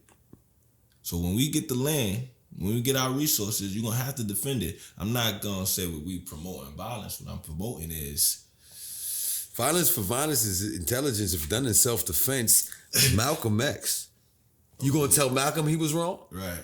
Revolution starts in the mind first. Facts. You know what I'm saying? That's something I've always held on to. Right. The revolution has to first start in your mind and then your heart. And then once it gets to the point of it would be a physical revolution, you'll be well equipped to do that. I think that's where we at. That's where we're at. I think we're on that move towards like, okay, now we have to impact the minds and hearts of our of our people. Right. You know what I mean? So that they can get to that point of being able to make that change and being able to bring it to a point where it may get violent. It may get physical. Right. You know what I mean? And that's not something that we shy away from, but it's something that we have to be prepared for. Yeah. You know what I mean? I ain't gonna front. I ain't gonna front, man. Yeah, I'm on my Dynamite Black, bro. Black, you know Black Dynamite? I'm on my Dynamite Black. Like, I can't I'm excited for those times. You know what I mean? I was built and put here for those times. I'm still here because I know those times are coming, and I know somebody's gonna have to show and teach these youngins who ain't built for that in their mind what it is that you can do. Right. You know what I mean? But at the same time, I'm not pushing for that. I just know that, that's prepared. In my mind, I'm pushing for the reconvergence of the planet and the people to become one so that we can bring the higher vibrations of the world to come in through. But I got a big stick back here that says if you don't do that, this big stick's gonna hurt. Right. You know what I'm saying? And we talk about it, but and I'm not naive to the fact that it's gonna get physical. Yeah. It has to, because the way it works out is it's going to be a battle. It's going to be a battle of light and dark, but everything is going to reverberate throughout the universe, and eventually it's going to reverberate to the point of a physical altercation. Now, like I said, it's not about violence, and it's not even towards any group of people, because I know people like to tag hate speech. You know what I mean? It's just an inevitability of the universe there has always have to been friction for change. Right. You know what I mean? And we're standing in the point right now where there's change happening, whether you see it or not. You know, and it's so crazy because this is post-COVID. Yeah. I don't know if people have really, sat down and thought about COVID. Like, COVID really took a whole year off our calendar. If that would, and it might have been a year and a half. Year and a half. You want to talk about friction? Yeah. Things that happen in people's minds, things that happen in their household, things that happen in the community, things that happen in society. Oh, there was a lot of friction going on. And now what are you looking at now? The landscape of humanity is changing. Yes. You know what I mean? You have people, and this is something that they won't show you on the media, but how many different revolts and revolutions are going on right now? Right now. How many different wars are going on right now? If we go into Morocco and Cairo, we start talking about Venezuela and South America. We start talking about Ukraine and Russia. You can see it all over the world. All over. There is a reverberation that's going on, and now a lot of us may be stuck in the American dream propaganda, but there is change going on right now. Right. And we gonna be on the forefront of it. Yeah, you know what I mean. I think we said it before. This is scripture being written and then spoken. You know what I'm saying? If the holy men had the videotapes and had microphones and had the ability to record, what you think they would be doing? Right. They was already from the griots. They was already speaking over drum. You know what I'm saying? From the mystery people, they were already in so-called mystery schools. They were already studying frequencies and the healings of vibrations through sound and word. What? You know what I mean? So the dark side is the death aspect of vibrations and sound and word. But knowing that death is only a portion to the other circle of life, part of it, right, that brings it forward again. So okay. With the children of Israel, according to the Bible, and this is how it goes. In leaving this part, they stayed in this part for 40 years. Why? It's 2 generations. The old generation, go. The new generation is born, and then they're influenced, the next generation, to not remember the first generation and take things from the first generation to create the next generation, add this into, this is now what it is. You go off on that. Right. That's basically where we're at. That's how change is. Yeah. That's. But we're gonna take the first original generation's information and not superimpose it, but replace it properly and put it there so we can truly power up. Right. They were powered up, but it's not a full power because it's not the original aspect. But when you come with the original aspect, you're getting the original power. You're getting the full source. It's holy. And this is something I always thought, and I want to kind of hear your take on it. I believe there was a time, right, that there was that last conscious movement. I say it was like late 80s, early 90s. You know what I'm saying? We had, brothers started wearing dashikis, you know what I'm saying? 80s when we was wearing our natural hair, we was loving ourselves, right? I think one of the things that happened is people started to connect back to their African roots. And that's what allowed them to come into their consciousness. This youth today, and because of propaganda, because of how, it's hard for people to attach themselves to their African roots. Right. But I'm a believer in, I don't necessarily have to go back to those days. Right. I can take the knowledge and understanding and the wisdom and now bring it forward. Mix it with this. How does this work here? Mix it with this. Yeah. You know what I mean? With this. All right, you know what? I'm lit. Yeah. I'm lit not because, I got, the persona of, status. Right. I'm lit because, I know who I am. I take care of my responsibilities. I'm a stand-up person. And guess what? With all of that, wealth and prosperity will flow. Because that's what's lit. Let me live by these rules. Let me live by this creed, this standard. And that's what makes me lit. I remember my mother and my father telling me, like, when they was younger, it was black people was wearing, they was dressed tucked in. It was cool to be smart. Right. It was cool to know what you're doing. Right. And then, I was listening to Naeem Akbar not too long. He was like, yo, when the slave got off the plantation, he ran to the book. Yeah. That was cool. Yeah. Oh, you know how to read? I'm gonna teach you how to read. That was that was the cool thing. Like, we didn't say cool, but that was the thing to be. Yeah. Was the person who knew how to read. Now it's like, okay, well, the thing to be now is to, have this, that, and the third, all the physical thing. But in this new you know what? This. He providing opportunities. He taking care of responsibilities. You know what I'm saying? His kids look up to him. And this is what the women are looking for, because it's the women who are running this thing. I'm not taking no responsibility away, but I'm not putting the blame on. I'm not Kevin Samuels. They have the power I'm saying of influence. Yeah. I mean, it's a man's world, but it wouldn't be a thing without a woman. Now that right there, I believe that song was even written by a woman. Maybe, I don't know. I don't know, but I'll go along with it. You know what I'm saying? It should have been, because it's the aspect of what it is. But that responsibility, the ability to respond, means that what is happening with the children is just as much your responsibility as it is the absentee of the father. You mean being there? But let's. I don't know if you want to go. I'm about to go to another world. Let me say this real quick. I want to remind people that without food, without air and water, you're not gonna live. You can have all the money, you can have all the clothes, you can have the best house and all the cars. You can have all the sex in the world, but if you can't breathe, none of that means anything. And you only got 2 weeks, 2 weeks, 3 weeks without, something like that. And you gonna have, you got some liquid. It's over. You got 14 days of some fun. It's over. You know what I'm saying? So how important is these other things in comparisons to your air, your water, and then the love of your life and self? Because even with air and water, without that love, what good is the rest of that stuff too?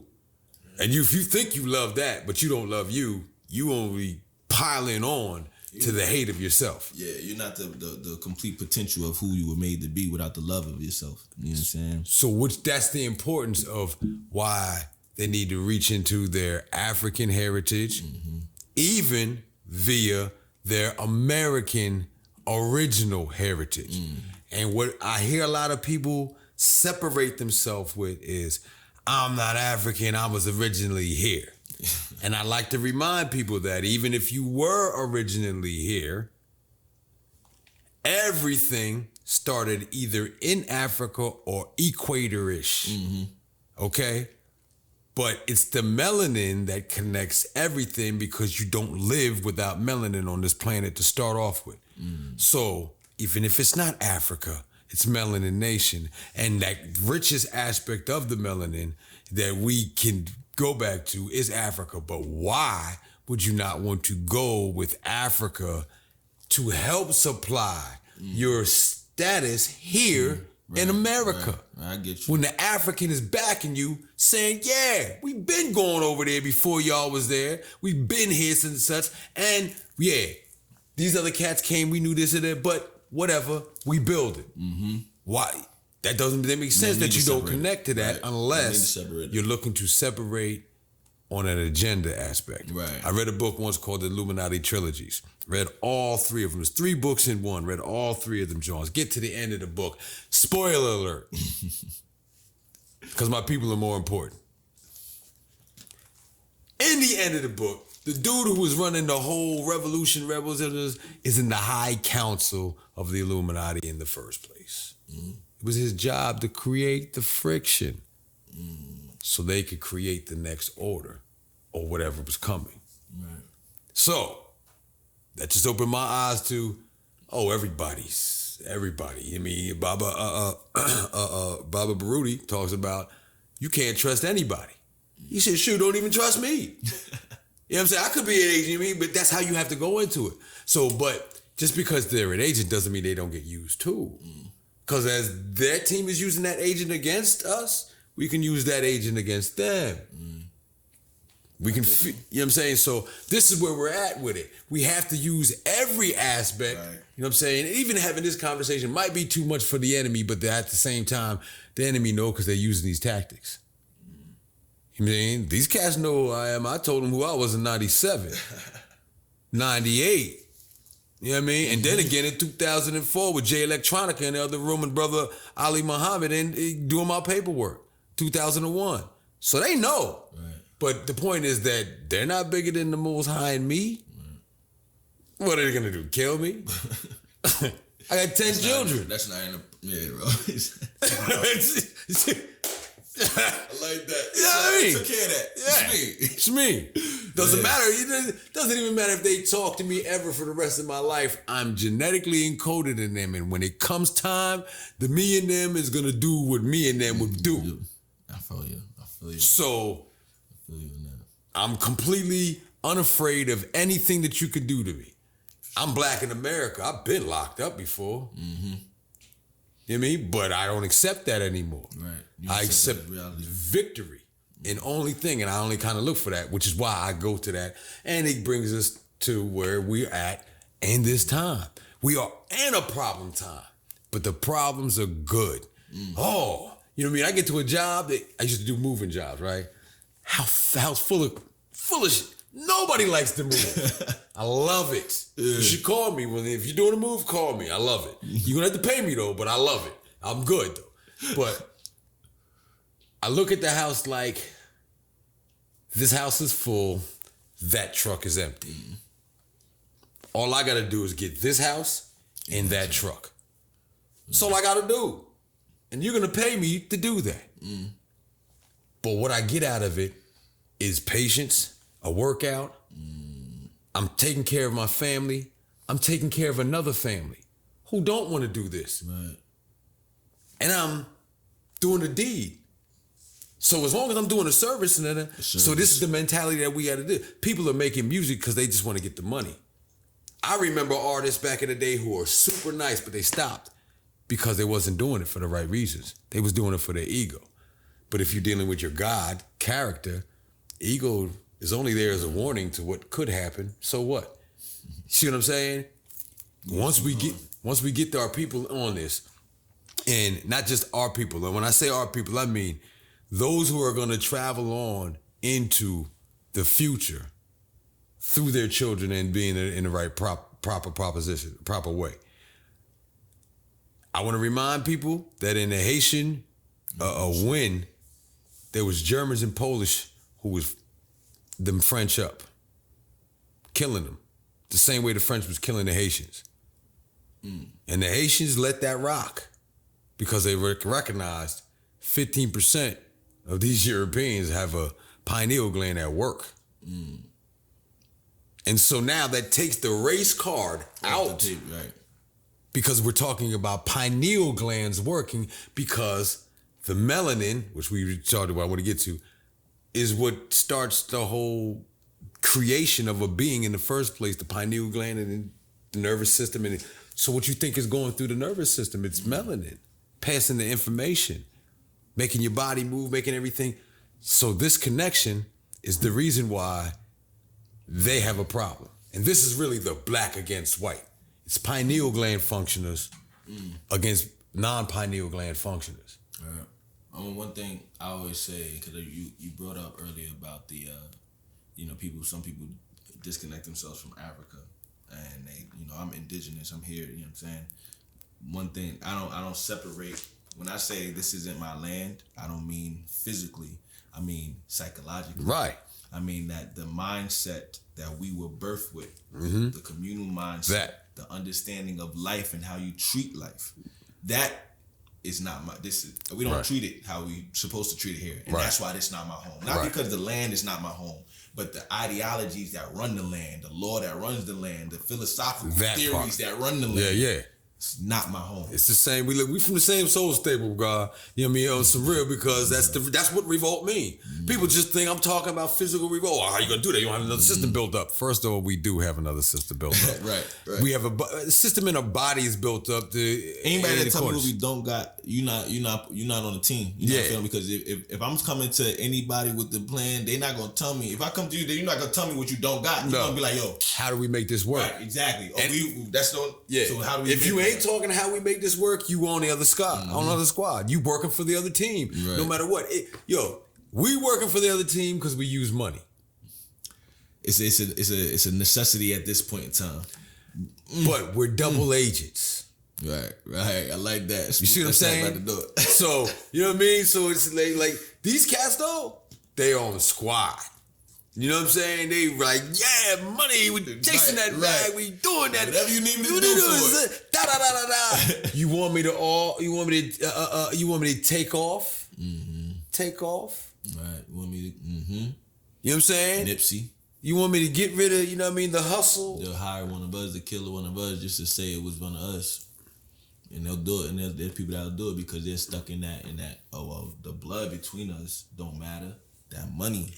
That's what matters. And your life is not worth more than that. Yeah. You know what I'm saying? That's that psychological thing. But again, the character allows that to come in. You cure the character, you stop all of that. There's no way to do that. That was the reason for the whole Ma'at. Cure the character. You know what I'm saying? But before you get to the Ma'at, you got to know the laws of the universe. And after the laws of the universe, you got to know the 10 fetters. You know what I'm saying? How to apply these laws of the universe so that you can, after applying these laws of the universe, take this Ma'at and now incorporate it into your life and live this. No. You know what I'm saying? And so Ma'at is the only answer? Do it first. Do it for a year. There's a reason why it was the beginning. There's a reason why this is what they came up with. You know what I mean? And everything else builds off of that. Right. Everything's building off of that. When people start, and I kind of think about this sometimes. When we start talking about some of the different philosophies and different things the people that we are going back and studying, where you might go back to study the Greek, you might go back and study the English, and I'm going back that far because I know the people who came up with that, you know what they were studying? Yeah. They were studying the stars. People. Yeah. No, they were studying the stars. Like the original people. Like think about it. Yeah. How much time would you have during the day? There was no TV, there was no entertainment, there was no nothing. Nah, they just sat out and just studied life and how and to even build on that, the first people to do that was the women. It wasn't the men. I can see that. And one, I hold this. I believe that women have a much more connection to the spiritual, to the spiritual side of life, where men are more equipped to handle the physicality of life, and that combination of the masculine and feminine is what's needed. But you're right though, the women are much more sensual, intuitive. They're more about caring, nurturing, feeling. And those things has an ultimate, like it's a necessity. Yeah. You know what I'm saying? We done got to the point where it's so over emotional. But right. that's a joke. You know what I mean? But seriously though, it doesn't. No, hold on. Y'all know. Y'all have the conversation with yourself about how that's just too much drama. She's just so much drama. Right? You say it. They be going for it. So we're not saying it in a negative way. We're just saying, hold yourself accountable. Be responsible for the amount of drama you allow into your life and you project out of your life. That's all. That's real. That's an old current event with this, with Shaquella, and that unfortunate event. But from what I hear, it started over an argument, a confrontation with their own friends. You know what I mean? So, did I hear that there's some alphabet soup going on here? Is that what I heard? Some alphabet soup happening? Like, please explain. What you... Somebody who was born. No. It's that, but I wouldn't cover that right now.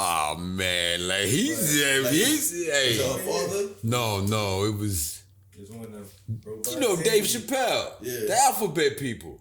Oh, really? Yeah. That's what I just heard. Now listen, hold on. I don't spread gossip. However, right. However, Now I ain't gonna go into that. All right. A lot of, I don't want the speculation. I don't. Yeah. Well, what I want to say is this: if that is the case, do they get treated the way black people get treated when one black person does something? Is this now going to be a bad look on the whole of the community because you got the rights you got off the back of blacks who get treated like this if something like that happens? That brings a good question. Where's your character and content? Where are you at? Where are the people, you know what I mean, who say, hey, yo, what is this about? Because this had to be, if this is the case, on some jealousy situation with a person who didn't want no smoke. So somebody who is dealing with their own confusion and trauma, snatching and stealing time and energy from another person who made a commitment to another person, and now you're mad because this person won't back up from what you snatched and stole because of your confusion, to the point where you killed them and they didn't want no smoke or no drama. And we not talking about the psychological aspect of that? Right. And reminding my sisters and women, who gave them the pass in the first place to act like you? Who gave them the pass to say, yo, it's okay, you can be like me. You think it's cute, but they want you. They want what you got. They want what you, where they at, yo? Yeah, implications. Yeah. Implications to the thing. If it was up to them, they would replace you with themselves. Right. I've actually heard that before, and I don't really get on that subject for my own reasons, but I've heard transsexuals tell women that they're more women than you are. That's the only reason I'm even saying this. And I'm not saying this in disrespect to anybody's choice or whatever it is. You know what I'm saying? I'm saying, you've heard it. Somebody said it. There are implications. And there's implications to that. You mean because of what it is that you want more in your life that you've seen somewhere else that you feel like you can't have and that you're just going to create. So, I mean. I know that kind of a little bit aside from the grand conversation that we've been having. But it definitely does talk about the mindset.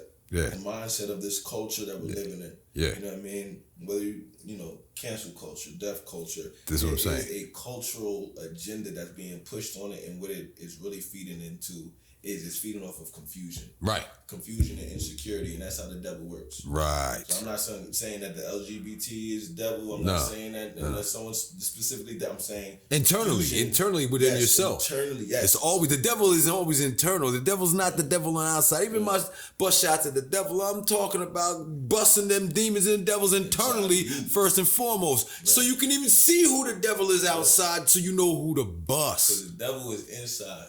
The devil is inside. The devil is in the details. The devil is going to be your fears, your doubts, your insecurities. That's what demons are. Yeah. I talk about that in my book, Spiritual Warfare. I'm going to throw that out there one more time. No, seriously. The spirit, when it comes to spiritual warfare, when you start talking about demons, I'm not talking about ghouls and goblins. Right. I'm talking about your fears, your own doubts, your own insecurities. Right. Force you to operate out of your lower self, your lowest self. Yeah. You know what I'm saying? And now, don't get me wrong, we talked about before, there is something to be learned in that, but it's the lesson that allows you to come up above that.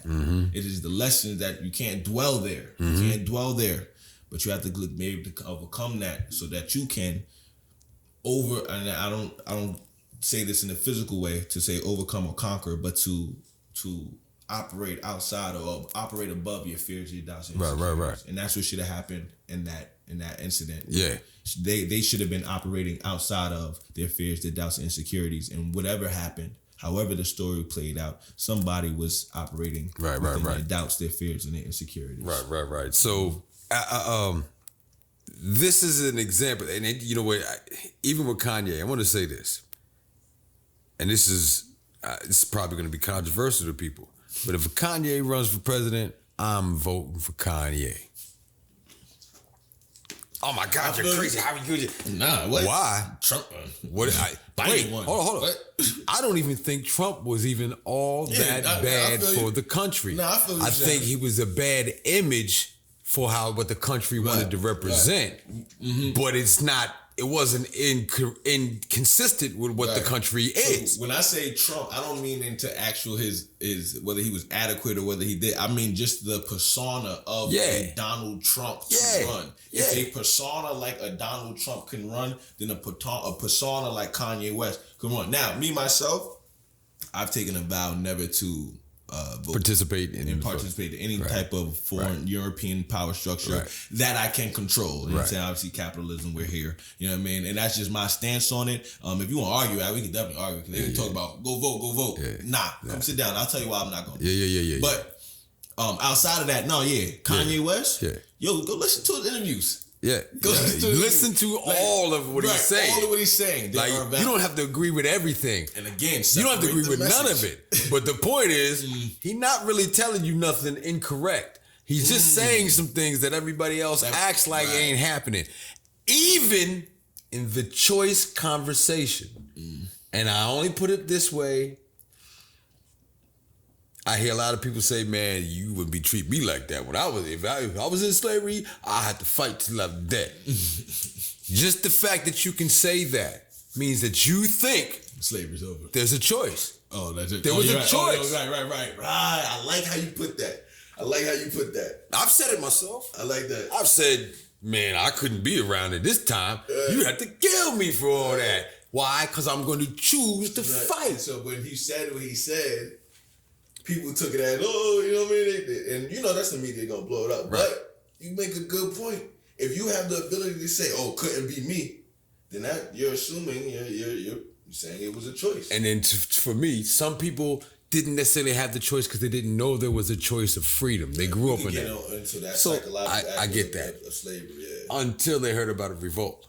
Well, there wasn't that many revolts. Yes, there was. Yes, there were. There's a lot of them. There was a lot of revolts. And when I really realized how many revolts were happening that they wrote about by 1880, I think it was 1886, this book came out about all the revolts that had happened. This is 1886, and it was like 200 revolts that he wrote about, and it wasn't all of them. Right. So I'm like, all right. And it must have been. So somebody had to been telling people that there was freedom, and then there was also Haiti had said, if you can make it over here, you free. So that word went out, and Nat Turner said, I'm fighting with Tucson. It was Tucson Desalegn who told me. We can talk about the Haitian Revolution because honestly, I have a real respect for Haitian people and Haitian culture, and just from me learning about it, you know what I'm saying? I've had some Haitian friends, but that's not where my appreciation came from. My appreciation just came from learning the history that came from behind it. And so when I look at that, it is a model. It is a model for your liberation. And go reach into your ancestors to achieve that liberation. And it's like, wow. Let's talk about it. Because the term nature in Victoria's Elevated Nature is about the nature aspect, and it's about, using this term kind of in replacement of nigga, which for me, I don't have a problem with the word because I have a different understanding of the kind of what it came from without the vowels. It's the same name of God, NGR. So I like that. But we were taught this word, how to say it, by reversed redneck, hillbilly, who couldn't speak anyhow, people. Ignorance. It was pushed back onto us with the air of ignorance. Right. And it was given to us and given a bad connotation. Right. But isn't that what they do with everything divine? Everything. They flip it around. So why would I allow the divine connotation of a word that had been that for hundreds of thousands, maybe millions of years, to now be switched up because 400 years this being. Right. Why would I hold what they did with any weight? Why would I do that? See, my thing with nigga, and I honestly, I say brother a lot. Yeah. You know what I'm saying? And I love the family aspect of the little brother. I'm not saying that.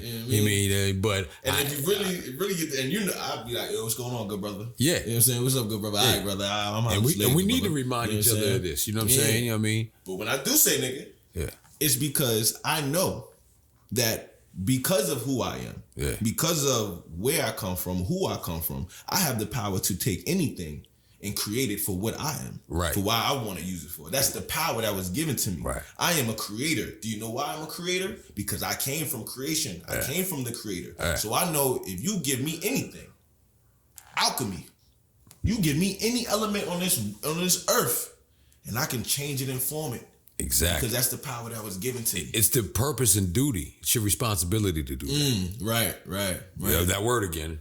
Able to respond. Right, it's given to respond. You. We battle circumstances, but we think we're battling people. I mean, and that puts us again. I can always bring it back to the music and the hip hop. The circumstances is not the rapper.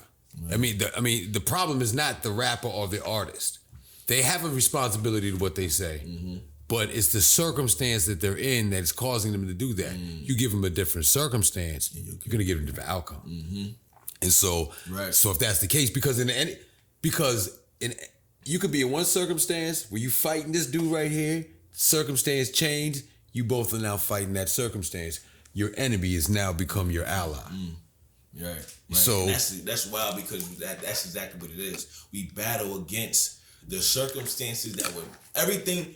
And one of the things when people talking about black culture, and they start talking about drugs, gangs, hip hop, like, yo, you gotta separate what was the circumstance that created this hip hop music from our actual people and who we are. Right. The culture you see is not our culture. It's not who we are. It is the circumstance that created this culture. Right. We didn't have opportunities for employment, so we had to hustle. Right. You know what I'm saying? Out of that hustle mentality, out of that survival mentality, which was created by the environment, by the circumstance, you started to have certain, ideas, certain things ring true to you. We have our own code. You know what I'm saying? Yeah. I've never been a street dude. You know what I'm saying? I know who I am. I know where I'm from, but I've never been a street dude as a person that got their money and got their lifestyle from the street. But people on the street got their own code. Yeah. You know what I'm saying? But guess what? That code developed from the circumstances that they lived with. Yes. Like when it was like, yo, you know what I'm saying? If there was a lack of trust, it wasn't because black people are not trustworthy. Right. It's because the circumstances that black people were in causes you to not be able to trust them, because they were operating out of the same need and survival as you was. And you knew what you did. Yeah. That, yo, listen, if I'm going to do anything to feed my family. Yeah. So will it do anything to feed his family. And you know what? If somebody came across my plate, guess what I'm going to do? Yep. The same thing he going to do if I come across his plate. And that became an understanding and developed into, you know what I'm saying, what we call today as this street, this culture. Yeah. But that's not who we are. Nah. Who we are for real is, yo, me and you, let's go get some food. Yeah. We gonna eat together. How can we do this? How can we work together? That's in us. Oh, we could do this, we could do this, we do this. This is gonna hurt this person. This is gonna hurt that person. This ain't gonna hurt nobody, but it's gonna be a lot more work. But it's two of us. We could do it. We can do that. Right. This, it's easier to get it over here. Let's just go get this over here. Right. Or even this, they owe us. They deserve to get it, so they, Mm-hmm. This is right, you're right. It is easy to do that. Mm-hmm.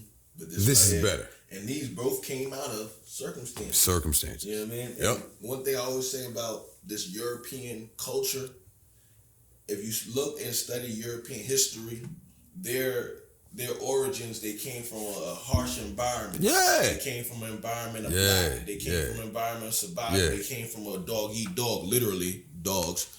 But they came from this environment where they had to be like this. So now, because we have been surrounded and engulfed in this European culture, we start to take on some of the same attributes. We start to live in a fear-based reality. We start to live in a survival-based reality, a lack-based reality. Yeah. Now, we're living with that as they have robbed the planet of its resources, so that now they could say, oh no, let's just be all peaceful. Let's just be all good. After we done raped the world of all its resources. You made the situation where we should be fearful about what is about to happen. Now we are afraid. Yeah, now you did something now we gotta act accordingly. You from New York, so you know the difference between New York and Atlanta in the weather. Right. Just in the weather alone from that part to there. That's only 800 miles. You know, New Yorkers act a certain way. Yup. You know, people in Atlanta act a certain way. Yeah. You know what I mean? They may be just as grimy in Atlanta, but they nice about it. In New York, they're mean as shit. It's rude. It's just, hey, how you doing? Yeah, how you doing? What? You know what I mean? But that's because the weather is different. I love New York, man. The concrete is going different. back Yeah. Listen, I'm from Reading. I love to rep Reading, but I will never live in Reading again. Not going back up there. Let me not say never. The only time I'm going to live in my Reading, PA 6th Ward, the only time I'm going to live in Reading, again, right, is if I own at least 40% of the property. No doubt. So that I can create the hub of security for those who are really interested in growth and everything like that. Right, I'll build the supermarkets. We don't get clothing lines. Right. We'll have supermarkets. We'll have health centers. That's what it is. And I like that. Yeah. And one of the reasons why I won't move back to New York is not because I don't love, you know what I'm saying, my New Yorkers or you know what I'm saying, but the environment that they have created for the New Yorker. Yeah. And the mindset that comes out of it. It's not one that's real fruitful for us. No, you know what I mean? Not at all. It comes from this, you know, we do have that hustling mentality, but even that hustle mentality comes from, I gotta get it. It's fast paced. But the Most High didn't put that in my spirit. He gave me the spirit of abundance. Yeah. So I don't have to go out and get it. Go out get it. All I have to do is be. Yeah. You know what I'm saying? And then I want in Atlanta, I ain't gonna hold you. Like, and I'm not even gonna say specifically Atlanta, but just when you slow down the pace of life, you start to appreciate the ability to just be. You know what I mean? Yeah. When the food grow, it don't grow the next day. Don't grow the next week. Don't even grow the next month. You got 3 months of growing before you get to get that food. Now what you gonna do between there? Right. You know what I'm saying? And then what you gonna do when that food gets, you can't eat it all at one time. You gotta see, and this is what the Most High do. Most High give you this in this time. And say, I'm taking care of the birds they eat, right? Shut up. Right. You're taking care of the cycle. Yeah, it's much bigger than just... Maybe you eating the wrong thing.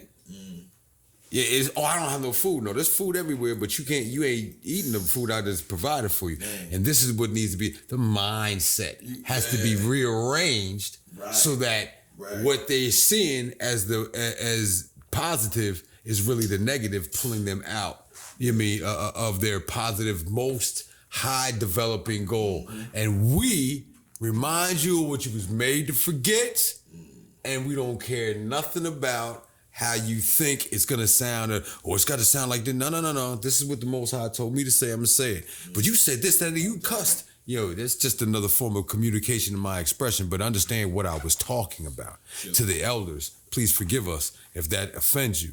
But I am offended by the treatment of my people via this music and what they're telling these artists they got to do. And they could probably do some real proper positive things. You know, so while we in the Western culture, and you say to be, and sometimes, I respect all my elders. You know what I'm saying? I'm more of a rebel, so I'm gonna be respectful just because I am. But I'm gonna go ahead and do what I know. Exactly. Exactly. Right. But the thing is, though, we've been taught in Western culture to divide good and bad. You do it and don't. And one of the things that helped me kind of understand life was starting to look at Eastern culture. And when you start looking at Taoism, when you start talking about the yin and the yang, the yin and the yang is the good and the bad and the bad and the good. And you start to get an appreciation for both. You know what I mean? And you need I think that's when you start talking about, the language and stuff like that. You know what? Maybe cursing in certain environments might, but guess what? In certain environments, it might get the point across. It does get the point across. It might allow you to express yourself to your full. You know what? I felt good expressing myself like that. Yeah. Because it's not going to be all love and light. It's not going to be like that. That's just not life. You know what I mean? It shouldn't be. It shouldn't always be but you need at least 10% of some so that the other 90% can function. Right. You know what I'm saying? Right. Martin is Martin, but he's not Martin without Malcolm. That duality. It was a problem after they started talking to him. Right. It wasn't a problem before because they had a little bit of control. But they didn't. They were trying to keep it at bay. Nixon, all of them was like, this is a problem. This is a problem. What are we going to do here? And so, that being the case, we need to have this always being there, not as a punishment, but as the disciplinary. There's always need to be the military in every nation. Yeah. Not just to defend against those foreign, right. but those domestic as well. Right, I hear that. I mean, and so that duality is big. And I will say this about my Vengeance Squad, and my album's called Vintage Season, because everybody on it has been here long enough that you could hear from our experiences, and it created this super group Vengeance. But this Vengeance red album, the black album, and the green album, if we haven't separated our first 3 mixtapes, is just putting that out. That red is out right now on Mixcloud. You can check it out at DJ Ty Sticks Mixcloud. But we're about to actually take the EP version, because you got the mixtape version, but the EP version, and we're about to start streaming that whole thing everywhere. But its purpose is to be the fighting force, you know what I mean, vocally, of artistic expression, lyrical capability, responsibility of your culture as a man and a father, and to show and prove that something else can be done in the midst of everybody saying it's got to sound the same. You know what I mean? And we're not battling each other at all. We're complementing everything we're saying. You know what I mean, with each other. And so this needs to be shown. This is what they have to see. This imagery is important, and us putting this music out and doing that opens up the door for everything else. And we're looking to incorporate not just us, our core 9-10 of us, but to expand. It's a business. Vengeance LLC is an actual business, which we're dealing with, gathering all of the artists of all types, graphic, of production, of A&R, of poetry, of singing, of everything, and putting it as a business in conjunction, collaboration with other groups who are doing the same thing. Not to take over and be like, but for us all to take over what we do. So they don't have any control over what we do. We have the control over it within each other. We create the council, we function with this, and we all feed each other to the point where they can't blow it up, because we've done this before. And they blew it up numerous times. But this time, you can't blow up what you can't touch. Right. Oh man, we living in that era. They can't even touch it. This expression gonna get out one way or another. And once the expression is out, right, it's out. Like it's in them ethers. It's out. I need you to shout out number one before I'm hopping on. I already talked to Henri. You know what I'm saying? We know we spoke before. I wasn't in the space of writing when we spoke before, but I'm in that space. Yeah. I'm in that space. I'm in that expression. I got a lot to the pen is alive. As I told my brother the other day, the pen is alive. I'm gonna have to get on something with y'all. But that's what I do. You understand? You don't understand. I be coming around and I'll be feeling, because I'm the artist. You be there, but look, too real. Yeah, we got to do it, and he nice with it. So I just like, what you mean you ain't now? We gonna work, son. We gonna work. We gotta get that working. But I definitely need you to tell them about your tour, bro. Oh yeah. Tour. Man. We've been on this whole thing. Man, we could do this for hours. I'm in trouble already. I know I am. You saying, but this is for the proper cause. So this is called the Melanin Tour. And the Mela is for the Melanin versus Diabetes, which is Dr. Enki, which is the protege of Dr. Sebi. He has a movie out called American Healer, and his story is amazing, but you gotta come in. And then we also have Killer Priest from Wu-Tang, Sons of Man, and the Horsemen right now. The reason why we had to make it a tour is because the information in the catalog that you're talking about with these two people by themselves is not, you can't hold it in one day. You can't even hold it in the tour we do it. It's not enough. Trust me. I put it together. I'm telling you, it's not enough. I know what it was working with. I'm like, yeah, it's not enough. I need to get another one. You know what I'm saying? They were like, nah, calm down. But it's gonna go from inshallah, everything going right now. You know what I'm saying? There's some transportation discussions we're having with the artists. Yeah. So we going through. But even if it doesn't happen this time, we already have the second one set up for February, the end of January, 2023, beginning of February. We're gonna bring them back. You know what I'm saying? Because we already know what it is. But from the 29th of, wait a minute. By the time this is, it'll be over. Cause yeah. All right, so look, we coming back. But this is what happened, right? This is what happened, right? So we brought him in through. You're right. We brought him in through to hit Amanala in the West End, then to hit and also hit Riverdale with DBS Sounds at the record store. So we're separating, and Dr. Inky's going to be at Amanala in the early part of that day, and then Killer Priest is going to go to the record store and then come back to Amanala. So you're going to get listening and a meet and greet. Those who got the VIP get the meet and greet at the bookstore, but you get to hear the listening of the album and meet some of the other artists who are on, like the Vengers, some of the Vengers. We're going to be there. What's the date again? That's the 29th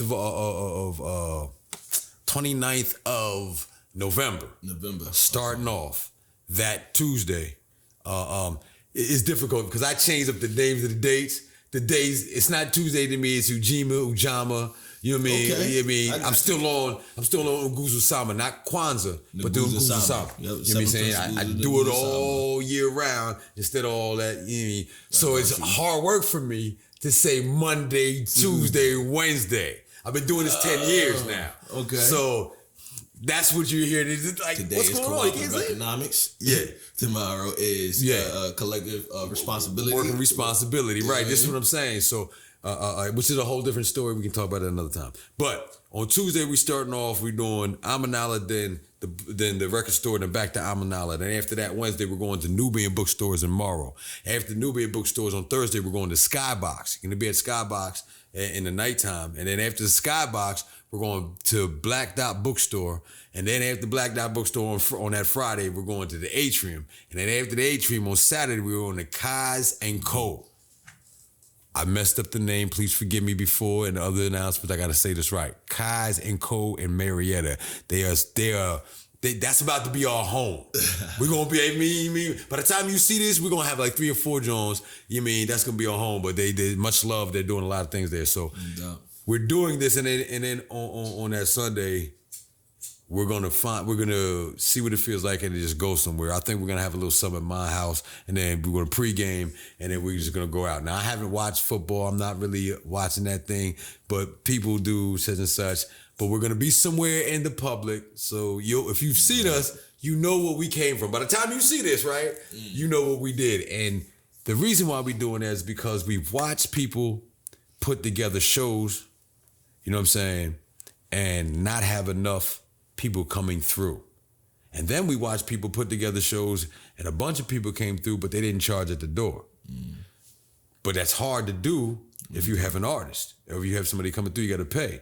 But he's such a good dude that he gave us the opportunity to do something in Atlanta with his 2 albums that he got out, Mother and Mr. Universe, and said, I'll put the work in if you can give me the work. So between him and Dr. Inky, we put together the work, and we're putting together a lecture with the music. That's powerful. That's powerful. You want to come see this music? Come get this lecture. But you want to come see this lecture? Listen to this music. Right. We're going to feed you. And see how we're going to take these vibrations to be different. We have music in there that's going to make you want to fight. We have music in there that make you want to love. We got music that make you want to cry. We got music that make you want to just build and grow. But come get some of this music and then let us show you how these foods and these essence that you can take can help you even hear, feel, and heal through this music. You know what I mean? And so that's why we did this particular tour with him here that we're super imposing at other spots. We'll bring it to a town near you because it works. And after this one, we have other groups that we're doing, but we're also doing this with the Vengers. There's 10 of us. We're from everywhere. You may not get all of us at one time, but whoever you get, it's not gonna matter. You're gonna get a show. You're gonna get the lyrics. You're gonna get what you missed in hip hop, but what you need for the future. That's what the Vengers are. Love that. You know what I'm saying? And shout out to the groups that I do know right now, Coast Contra. I mean, they doing their thing. There's another group called Village Park. Young brothers. Yeah. Saying something. this is how I know we coming through. So, you know what I mean? We the elders that experienced it. You are reading about it and applying it now. We've applied it and experienced it, and we're saying you're on the right path. Whatever help you can get from us, we're going to give it to you. Right. Maybe not these guys, but you get it. To these guys, we're going to help you stop that for yourself. But actually, we don't have to do nothing. The way you're going to kill yourself. It's going, yeah, they're going to change. We talked about the precipice. I hate to even say it like that. It's vibrational at this point. If you follow that vibration, you're going to follow that. Vibrational. You know what I'm saying? But look, man, I appreciate you coming through. Oh, man. We had a great time. We had about 2-3 What? conversations. Hey, we had technical difficulties and had to start over again. So what? Oh, this is great. Right. But it was love. It was energy. It fed.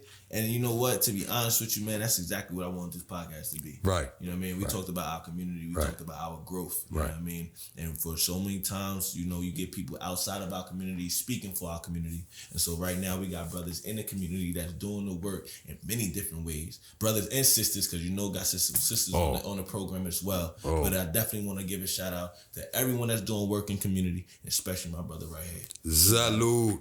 Hey. Sun the Great's the name. You can reach me at 484-758-8489. That is literally this phone right here next to me right now. You seen the calls there. 484-758-8489. If you are an artist and you are looking to get on the podcast with proper propaganda, I will definitely, you got videos, holla at me. It is the Hard Correspondent Podcast. One word, got to say the whole thing. And it's Do the Knowledge. And that's the, not the, but the, THA, through theknowledgeradio.com. Check us out on YouTube. Check us out on Instagram. My Instagram is SUNDAGR and the number 8. I spell great like that. That's Grand Revolution for infinity. We'll put that in there. Again, appreciate y'all for tuning in. And this is our wealth, our health, our business, family business. Salute. Peace, pal.